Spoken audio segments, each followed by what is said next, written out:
Hello. ಹೇಳೋ ಬೇಗ, ಏನೋ ವಿಷಯ, ನಂಗೆ ಸ್ವಲ್ಪ ಅರ್ಜೆಂಟ್ ಐತೆ, ಹೇಳೋ ಬೇಗ. ಅರ್ಜೆಂಟ್ ಆದ್ರೆ ಬಾತ್ರೂಮ್ಗೆ ಹೋಗು. ಶೂಟ್ ಹಾಕ್ಬೇಡ, ಏನ್ ವಿಷಯ ಹೇಳಲಿ. ಒಂದ್ ಊರಲ್ಲಿ ಒಂದ್ ಕೋಳಿ ಇತ್ತಂತೆ. ಕೋಳಿನ ತಕ್ ತಿಕ್ಕಿಡ್ಕೊ, ನನ್ಗೇನ್ ಹೇಳ್ತೀಯ?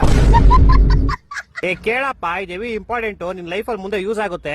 ಏನ್ ಹೇಳಿ ಬೇಗ, ಆಯ್ತು. ಒಂದ್ ಊರಲ್ಲಿ ಒಂದ್ ಕೋಳಿ ಇತ್ತಂತೆ. ಅದಕ್ಕೆ ತೆರಿಯಕ್ಕೇನು ಕೆಲಸ ಇರ್ಲಿಲ್ವಂತೆ. ಅದೆಲ್ಲ ಗೊತ್ತು, ಮುಂದೆ ಹೇಳಲಿ. ಆ ಕೋಳಿ ನಿಂತಾರ್ನೆ ಹೆವಿ ಮಿಂಡ್ರಿ ಹುಟ್ಟಿದ್ದು. ಅದ್ರ ಓನರ್ಗೆ ದಿನಾ ರೋದ್ನೆ ಕೊಡೋದಂತೆ. ಅದಕ್ಕೆ ಓನರ್ ಒಂದ್ ದಿವಸ ಅದನ್ನ ಬುಟ್ಟಿಲ್ ಹಾಕ್ಬಿಟ್ಟು ಕ್ಲೋಸ್ ಮಾಡ್ಬಿಟ್ನಂತೆ.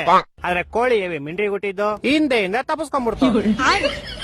ಆಮೇಲೆ ಈ ಸಲ ಒಂದ್ ಕಬ್ನದ್ ಕೇಜಲ್ ಕೂಡ ಹಾಕ್ಬಿಟ್ಟು ಬೀಗ ಹಾಕ್ಬಿಟ್ನಂತೆ.